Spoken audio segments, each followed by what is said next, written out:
What's going on, guys? Welcome back to my channel. Welcome to the Browns Postgame Reaction. Thanks for tuning back in. Make sure you hit the like, subscribe, uh, hit the notification bell, and all that good stuff on your way in here. Uh, as we react to this one, oh boy, we get right into this. The Browns yesterday with a debacle loss to the Dolphins, as the Browns lose 17-39 to the Dolphins in Miami. And man, uh, I was one of those games where you're just kind of like, yeah, this is what the Browns have done. This is what they've always done. This is what they do. They come out. This is what they come out. And they come out on the first drive. They go down and score. Everything looks good. You're like, okay, you're coming off a bye week. You need to win this game to keep somewhat of a chance. Although your chances are already slim to make the playoffs.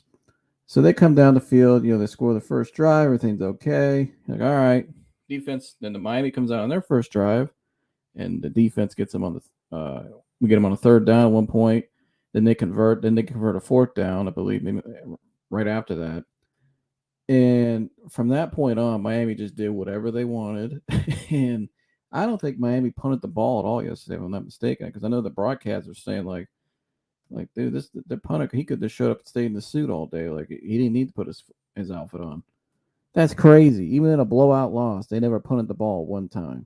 And it just shows you, man, just how bad that loss was yesterday. Just not only just from the game standpoint, but just how bad it looks culturally. You're coming off a bye, and that's how you come out and perform after you just had a big win at home on Monday Night Football the week before against the Bengals. You come out, you dominate in that game. They won, was it 32-13? Dominant win that game. And then you come out in this game on the road when you need to win, have any slim chance, and you come out lay an egg. And it's like, dude, like, like, come on, what is this? Like, uh, uh, Joe Woods, we're beyond firing Joe Woods. They need to just go ahead, give Joe Woods the box, give him his little box, put his shit in it, get him out the door. I don't like people get fired, but here it's the result. At the end of the day, it's the results business. And this dude's just not getting the job done. And then when you see comments like this after the game from Myles Garrett talking about, uh, doesn't matter if you're ready to run through a wall if it's in the wrong direction. This is what Myles Garrett said after the game. Doesn't matter if you're. It doesn't matter. Where's that? Right here. Let me highlight it. Here we go. It doesn't matter if you're ready to run through a wall if it's in the wrong direction, Garrett said, following the loss. There is no way to know what Garrett is exactly talking about, but in this context, it seems like he's talking about the preparation of the team. And clearly he is. And Myles Garrett's, you know, he knows what's going on. You could just see in the body language of the whole team. Uh, they look so unprepared. They don't look motivated. They don't look like they believe, especially I don't say the whole team because the offense is playing well. But when you look on the defensive side of the ball, that's what I'm bringing up Myles Garrett's comments here after the game. So like you say, you could be ready to run through a wall, but it doesn't matter if you're going in the wrong direction. And these guys look so out of place. They look so unprepared. They look like they're just lost on defense. And obviously it starts at the trenches. The defensive line, them dudes, they're terrible. I mean, my gosh, there was the one. What was the one touchdown yesterday? I think was it the first half? Yeah, right before the half, or maybe one of the touchdowns. Which one? But it was one with Jeff Wilson, I believe it was the running back. It was him or Moster. I think it was Wilson. Ran the ball right up the left side, and the dude just ran it right in there. And it was, I mean, you could have drove a semi through this hole. But when you go back and look at the play, and I remember when I'm watching it live, you just see these defensive linemen just get blown off the ball. And I'm just like, what the hell? I mean, blown off the ball on their back. Did you clothesline? But the Dolphins offensive line put on a clinic yesterday. And I'm just like, we can't win in the trenches. Our front seven is horrible. I don't know our defensive line's terrible outside of Myles Garrett. I mean, outside of Myles Garrett, I mean, what else? Would you keep any of those guys based on what you've seen? I mean, obviously Clowney, but I mean, he's okay. But Clowney's out the door probably after the year. Plus, he's getting older. I mean, Alex Wright's a rookie, so he's looked okay at times. But He's a rookie. But outside of that, I mean, Perion Winfrey, maybe down the road, but I don't know. He hasn't really, hit. There's been some off the field things with him, so you can't count on him right now. Outside of Myles Garrett, you ain't got nothing. It's and then when you look at the linebacking core, I know a lot of people are on JOK hasn't played well this year, but here's my thing, right? Eh, When you look at the defensive line, I think a lot of those guys they're just not that good. They're not playing well. But here's where I would yet differentiate in the offseason. This defense is so bad, it's so poorly schemed that we have to figure out kind of okay, is this guy a bad player or are they just in a horrible scheme and they're not being put in the right positions? Because I think that's more of that than these guys just all these guys just suck. Because I don't believe in that. I mean, it's the NFL. Listen, these guys not all these guys just suck. I mean, they're all good, but not all of these players in our front seven and our defense is trash. I think a lot of it is these guys are just put out of place. Look, for instance, I mean, I know it's not the pros, but look at college and look at Ohio State football this year. So I remember last year people were saying that linebacker Tommy Eichenberg, all these guys they're okay, but they were in a horrible scheme. They were in a bad defense. You put them in the right scheme this year, now look, Tommy Eichenberg's one of the best linebackers in college football. The defense, one of the top defenses in the country. But again, they're put in the right scheme and they have the right coaching. And you're not seeing that from the Browns right now. It's just poor coaching, piss poor coaching. And the effort's not there, the buy-in's not there. Bro, none of this stuff is there. It's just like the Dolphins literally did whatever they wanted yesterday. It looked like you could have put a damn high school team out there yesterday and it would have got the same result on defense. That's how bad it was. And it's just like you have to really start questioning. I'm not saying fire Kevin Stefanski. I'm not on that train yet. Not yet. I could be wrong. I'm not on that train. I know some people are saying fire him. I know, like my man, I like Garrett Bush and Cleveland Sports, Ultimate Cleveland Sports Show. I was watching that today. I know him and like Brad Sellers are saying, fire Stefanski. But I get what G. Bush is saying because I actually agree with a lot of what he's saying, and I'm starting to think a lot of what he's saying in terms of, bro, look at the culture. Look at the culture right now. That yesterday shows what kind of culture you have. It's a reflection. Now, yes, I do think the Watson suspension, they were expecting 6 games going in the year. When it came out as 11, it threw a wrench in the whole thing. I get that. But again, Watson's not going to help you on defense. There's no point, no excuse for that defensive effort we've seen all year. Not just yesterday, but all year. And you look back at the other games. Look at the Jets game when they blew the lead with a little over a minute left. As soon as they blew that game to the Jets early in the year, and I remember me and my man Jeremy Lynch came on and reacted to that game. You just knew something was wrong.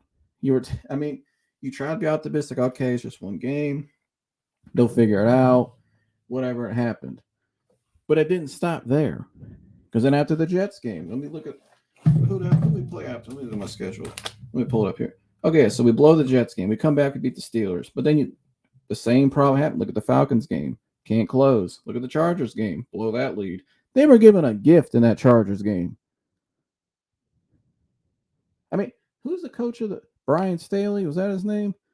The coach of the Chargers? When he went for it on 4th and 2 in his own territory, and we had the ball and past the 50-yard line, and we still couldn't get any damn points? Are you kidding me? And then they come out in an embarrassing loss to the Patriots. Just complete. That was a culture loss there. You get Belichick versus Stefanski, and that was an absolute clinic.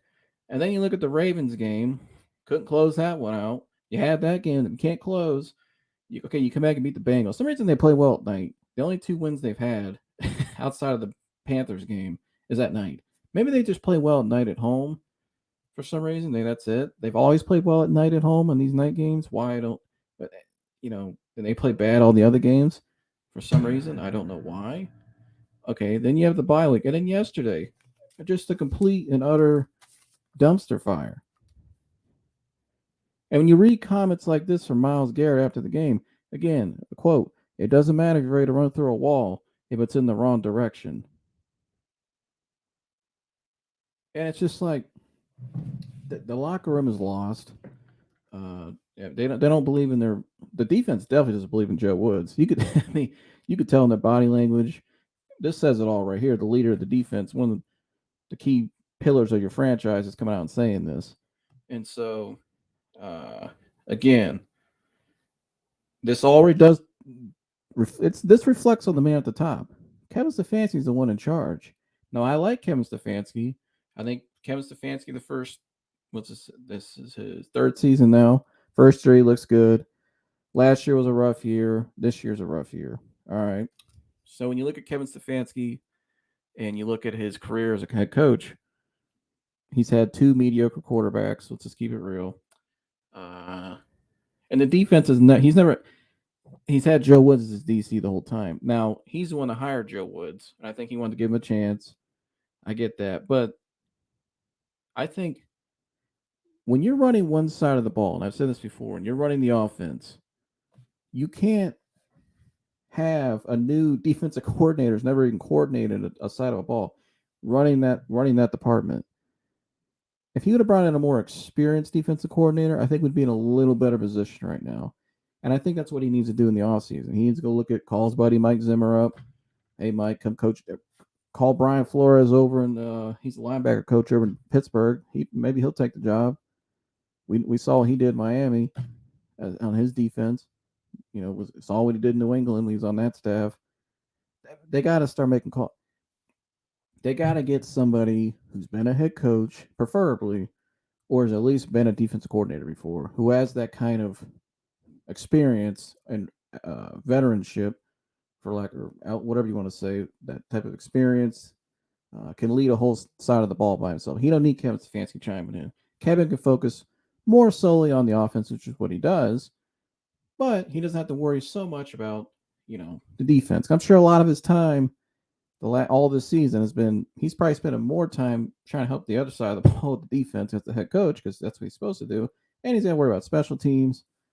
And so again, he's the one that hired these guys, and he's the one now that's in charge. What's he going to do with him going forward? Because at the end of the day, his ass is on the line. If Kevin can't get it done at the end of the day, you're going to get fired eventually. And I like Andrew Berry, but Andrew Berry, this is the defense you put out there this year. That has nothing to do with Deshaun Watson getting 11 games. That has nothing to do with this defense at all. And so again, Andrew Berry, you need to start taking a little accountability here too, in terms of, you got to get a better defensive line and a better front seven. I think he's done a good job in the back end for the most part. I mean, safety's been a question mark at times. John Johnson, he's been okay. But for the most part, John Johnson didn't come in as. I don't think he's played as advertised when he came in here, and so the safeties aren't playing well. Now, how much is that due to the scheme? I don't know, because John Johnson, before he came here, was a pretty good safety. Again, JOK last year was looking like one of the best young linebackers in the whole NFL. And all of a sudden this year, people think he can't play at all. So again, you got to differentiate between how much is this a scheme problem and how much this is a talent problem, and also how much is this just guys maybe you just need to cut ties with. Because I think we have a lot of those guys. We have a lot of guys that I think are they're just not cutting it. They're just a little maybe. It doesn't like guys are taking it too serious. That's a problem. And that's another thing, Myles Garrett's comments. When you read those comments, again, quote, it doesn't matter if you're ready to run through a wall if it's in the wrong direction. That's more than just the game plan. That says a whole lot of things to me. Guys aren't prepared. The coaching game plan sucks, which is what Kevin Stefanski got into today. Let me put that on the screen. Hold on one second. Kevin Stefanski today admitted their game planning is terrible. We have to do a better job. Now, you don't get a whole lot from Kevin, obviously. Kevin's a pretty quiet guy. Hold on, let me get this off screen. All right. So here's Kevin Stefanski today. Let me go to his quote. There we go. So right here, following the loss, head coach of the Cleveland Browns, Kevin Stefanski, believes the team has the game plan better. Quote: Every coach, myself included, we all need to come up with a better game plan. All of us need to be better. Stefanski told the media today on Monday afternoon today. And then what does he say here? I know that locker room. I know the leadership that we have on this team. I know they're disappointed, but we've got to control what we can control right now, which is own this one, learn from it, move on, and find a way next week. Now that's just typical, blase PR. That's typical Kevin Stefanski answer. Next week, next game, all that stuff, blah blah blah. But when Kevin Stefanski and you put Myles Garrett's comments together, I, I think a lot of this too is just everybody needs to be held accountable. Yes, the coaching's been bad all year on all over the place. Now the offense has been good. The offense is top 10 in the league in points. I think they're 10th in points. I think the offense has actually exceeded expectations with Jacoby Brissett. I think Stefanski's done a pretty good job. Like I said, I don't think we all realized how bad when they gave him the 11-game suspension, Watson, when they thought it was going to be 6, how much of a wrench that threw into everything. Because, bro, you remember the offense is going to be a lot better. Or the offense is going to be a little different. Probably a lot different with Watson. They're still be doing some of the more basic things in their scheme, but it's going to be a lot more diverse than we've ever seen it because you have that ultra talented quarterback. That's why you can do a lot more with him. That's why you notice they only came in the season with 2 tight ends. I remember I told Mike Antonis going to season, I said, Mike, so we only got 2 tight ends. And I said, that tells me they're going to have a lot more multiple of an offense. And this is before the suspension to 11 games. Because initially it was 6, then they extended to 11. And so that's why they're putting guards at tight end at some points. They had to hurry up, go sign Pharaoh Brown off the street, bring him up in here. And so, again, I think that threw a big wrench into it. But I think overall the offense has been pretty good. I think when Watson comes, you're going to really see what the offense is, why Kevin Stefanski sold him to come here. Not just obviously because of the money, all guaranteed money. But when you go read, they met for 2 hours in Houston. Most of that meeting, you go read about it, was really just Kevin talking to Deshaun about the offense, and he sold him on the offense. And this is what's going to look like. This is how we've done it. This is what will change for you because you're a more different player than we've ever had. And so, again, I think Stefanski. I wouldn't fire Stefanski. I like what he does on offense. I think Stefanski needs to get more of a veteran defensive coordinator, which is what I said about a month ago, and just leave it be. Leave that side of the ball to him. So you could, and obviously you're the head coach, you have to chime in here and there, but get somebody where you could just leave him be. You don't have to worry about him. And get somebody with a little fire, a little edge to him, maybe too. Or somebody that has respect. Like maybe like a Mike Zimmer. Everybody knows Mike Zimmer. Mike Zimmer's been around the league. He's a head coach. Pretty respected. I mean, I like Brian Flores. I think Brian Flores can really get in there and get a hold of that side of the ball. They need to get some fire up their ass. Somebody needs to come in here and light a fire. And so, again, I know a lot more people were getting on Stefanski. This is a reflection on him. This reflection on Andrew Berry. When you look at the talent on certain points of the roster, like for instance, like I said, defensive line, still need a little bit more help at linebacker. And I don't get what's going on at wide receiver. You have Amari Cooper. We know he's good. I think Peoples-Jones was a pretty damn good pick for a 6-rounder. But outside of that, now they're starting to get David Bell the ball more. I like to see David Bell get involved more. I mean, you drafted this guy in the top 100. He was pretty high pick, or pretty, a lot of people like David Bell coming out of that draft. I did. He's a pretty talented player. He had a pretty good college career, especially last year. I think he won the best receiver in the Big Ten award, which is tough because he was in there with Olave, Wilson. I mean, all kinds of guys. Smith-Njigba, Justice Ohio State included. And he won that award last year. I can't remember the name of the award, but David Bell's a pretty damn good player when he's as a prospect. So now they're getting him involved more, which I think eventually he will emerge as the third wide receiver and be in the slot. But they gotta get one more receiver. They need to figure that out. I think that's another thing. The offseason they got to figure out either a veteran or draft somebody with some speed, preferably. Like we need a speedster out there. But again, the number one priority right now, I'm just kind of nitpicking on the offense. Where I think receiver need to shore up a little more. We'll see what happens on the line. I think Conklin's probably out of here after the year. Seems like Hunt's leaning out the door. Who knows? But James Hudson's been fine. I think they're fine at running back. I think Jerome Ford's actually a pretty good player. He's pretty good in college. But Andrew Berry's got to take accountability for this defense. That's what you rolled out there in the beginning of the season, dude. That defensive line is absolutely terrible. Terrible. And so, now, again, I do think a lot of this has to do with Joe Woods and his scheme. It's just not good. All they do is just sit in zone the whole game. They're not aggressive. They don't do anything. Guys are just standing around, sitting in spots, and whenever the ball comes their way, then they just go and try to tackle somebody. And a lot of times it's a lot of missed tackles. Can't stop the run for nothing.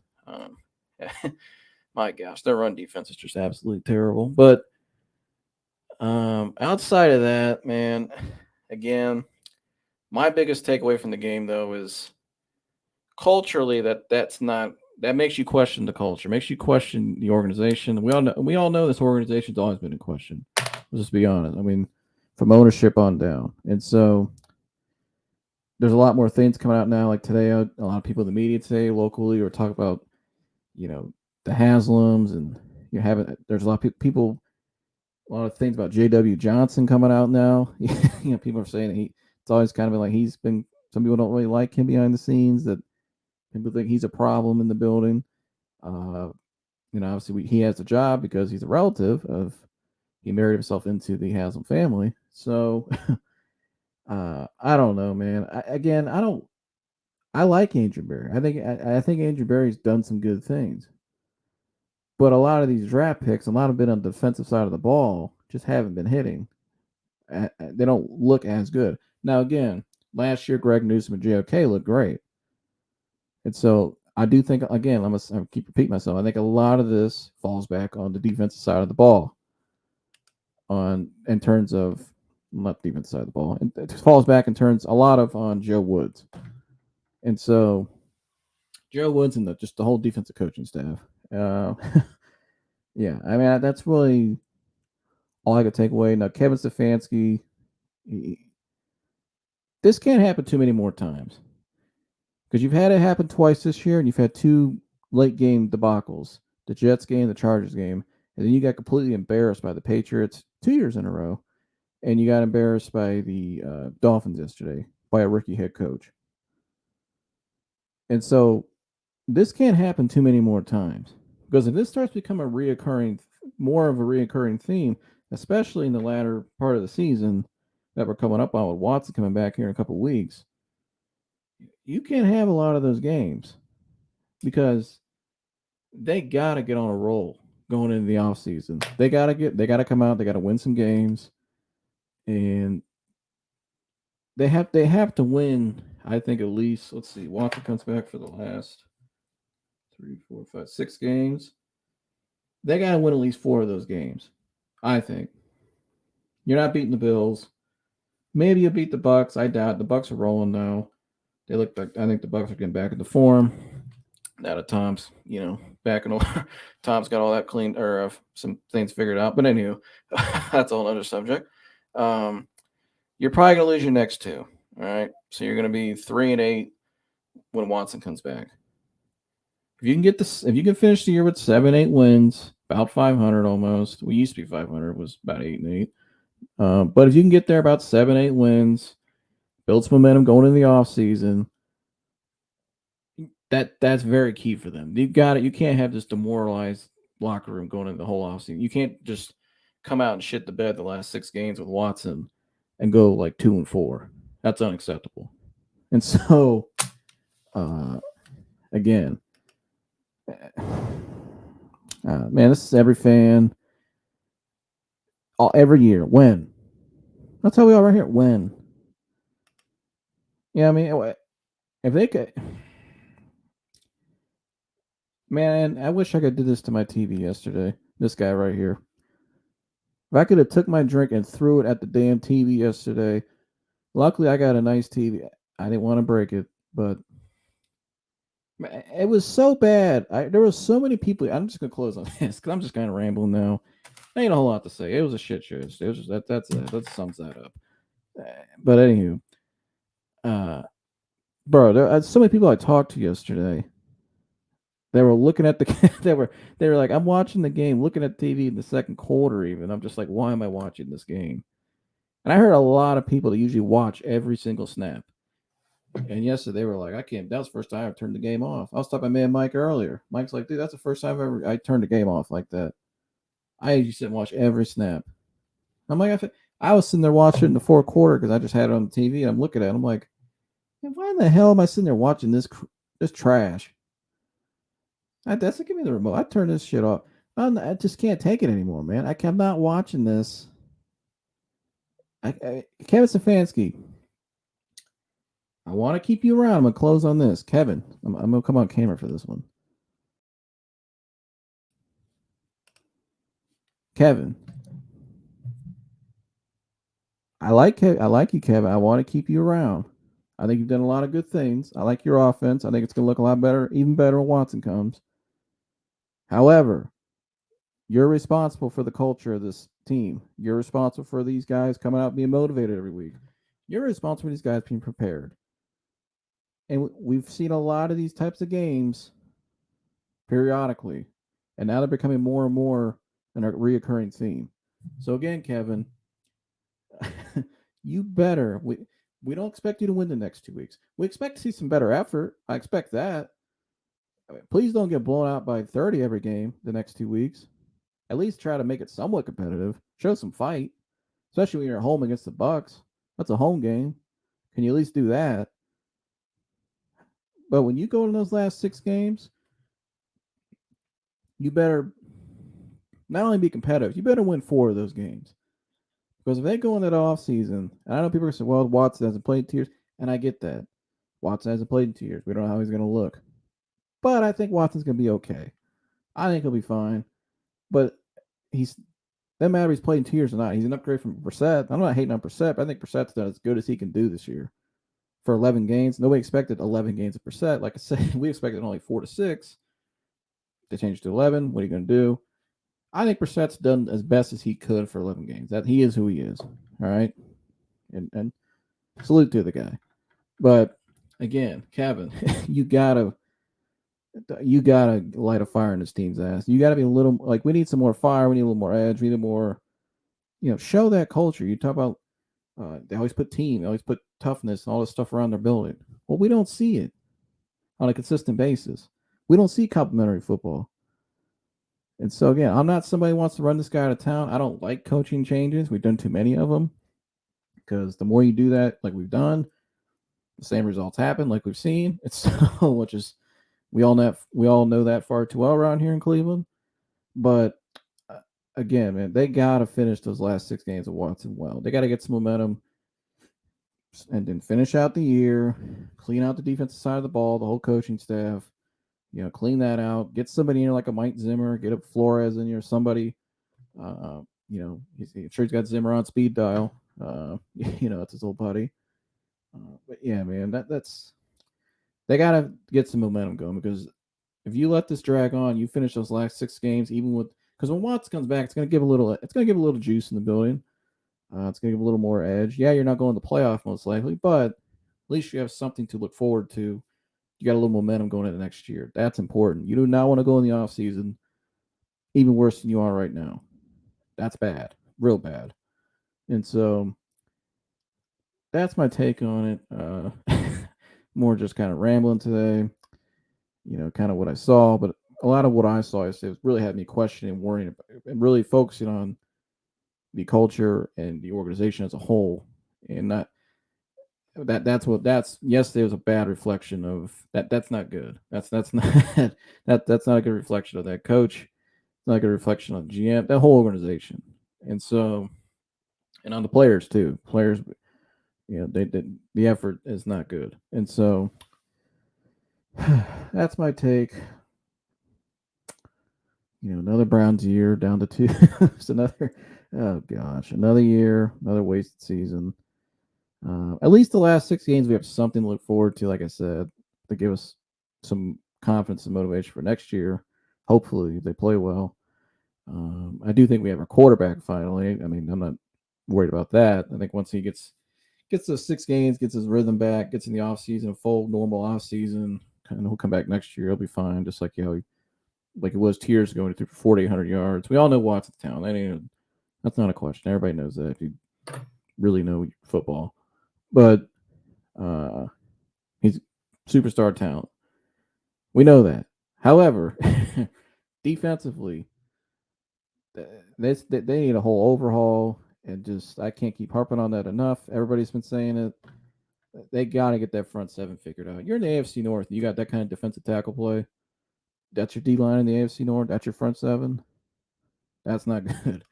That's not good at all. And so that's not going to cut it. But again, we'll just get through these next 2 weeks and to get to what is it? Week what? I can't remember. Week 13 against the Texans. Just get to that, and hopefully from there we have some, like I said, a lot more momentum and confidence going in for next season. And so that's where we are now. But yeah, hope you guys have a good week this week. Happy Monday, everybody. Thanks for tuning in again. Wish I was up here celebrating a winning season right now, but fortunately we're not. Hopefully the Cavs too. I know they're on a little 4-game skid, although Garland was phenomenal last night, 51 points, had 27 in the fourth. I think the Cavs are fine. I'm not worried about the Cavs. I mean, I think they're just kind of typical young team. Like the Clippers game, they kind of let that slide. And then they're just kind of a little skid right now. I think just trying to it's a young team trying to learn how to win still. These guys are all very young. They don't really know how to truly win consistently yet. And so once they figure that out, though, I think they need to get a little more of a veteran wing on this team. That's what they need. So maybe down the road, when we get close to more in the season, towards the deadline, they'll bring that in there. I expect Kobe Alden to be aggressive because I think this team can be a top 4 seed in the East for sure. So we'll see if they turn around. Ohio State looked great. Shout out to Cameron Babb, too. That was awesome watching that Saturday. He had 4 ACLs. I mean, doesn't know this guy. Cameron Babb was a highly touted recruit. Was it 5 years ago? Yeah. I need some more. But yeah. But Cameron Babb, he was a highly touted receiver coming out when he got recruited by Ohio State 5 years ago. And unfortunately, the guy's just had bad luck. He's had 4 ACL injuries and just never been able to hit the field. And you listen to a lot of those guys, they'll tell you Cameron Babb, as talented as wide receivers they've had in the last 5 years, a lot of people say Cameron Babb is the most talented. I've heard Heartline say it a couple times. And so, but the guy finally got a chance on Saturday to get out there. They were beating up on Indiana and caught a touchdown in the end zone. It was awesome seeing. And Cameron Babb, too, I didn't know he's very deep in his faith with Christ. He really made that known after the game. And so, obviously, I was rooting for even more.